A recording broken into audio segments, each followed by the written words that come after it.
I believe Suits LA has finally settled into a groove.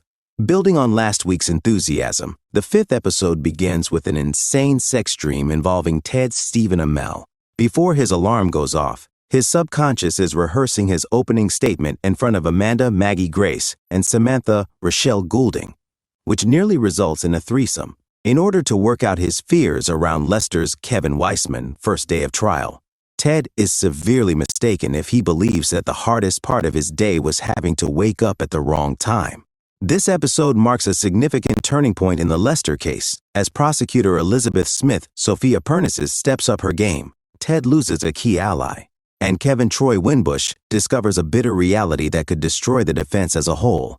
Fortunately, Rick Brian Greenberg and Erica Lex Scott Davis managed to collaborate despite working for rival companies. Their relationship is undoubtedly still active as they work together to support Kevin, and consequently Ted, in conducting a follow-up inquiry into Lester's account of what happened the night of the murder. Given what was shown in this episode, there is a glimmer of hope, but we will seize the opportunities when they present themselves. Suits LA Episode 5, Trouble in Paradise. Thanks to his experience with sex dreams, Ted is prepared to give a Hall of Fame opening statement on Lester's day in court. But Elizabeth Smith is up to something else. When Ted's opening statement is interrupted by the Los Angeles Times publishing a story about his wife Kristen Hager standing by him, she moves for Lester's divorce transcripts. That puts Ted in a difficult situation. His opening argument with the jury is wrecked to start. Second, he must find out what Elizabeth might use in the transcripts to undermine their argument. Ted returns to his own office just in time to hear Amanda express her belief that Elizabeth staged the news story in order to subpoena the divorce transcripts. Finding evidence that Elizabeth fabricated the story is the new goal in order to prevent her from providing testimony that could jeopardize her case. Not only does Kevin fail to locate the phone records before the team's court appearance, but there are other people who are also missing in action. It turns out that Ted concealed Lester so he could have an extra day to be ready, making the hunt for him simple.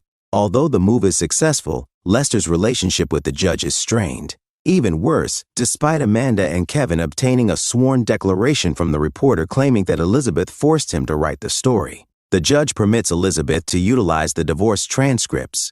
Ted consistently objects to the interrogation, but she utilizes the transcripts to construct a negative picture of Lester's wife. Suits LA Episode 5, Live Copying Art, or Imitating It. Kevin conducts his own inquiry, obtaining fictitious medical statements for Rick and hacking phone data. Lester's account of the night his client passed away to Kevin and Ted is too similar to his police statement. In order to determine whether Lester stole the narrative from somewhere, Kevin enlists Erica's assistance because it seems, since Erica would never be able to tell if Lester took it from a script, she included Alice Lee's character, Leah, in the scheme. Even though Leah is unaware of it, she refers Erica to Rick, who is more knowledgeable of Lester's unreleased works. In Suits LA Episode 5, let's check in with New York. In the meantime, Ted's New York prosecutor persona is prepared to pop the question to Samantha. During his lunch with Kevin in this episode, we first check in with him, telling him to divert Samantha's attention so he can set up the scene properly. They don't finish dinner before Kevin receives a call from the office, so he takes Samantha out for a slice. He and Ted are trying to apprehend a mobster named Pellegrini, who had killed Samantha's comedy client, whom Ted used to pose as his previous witness.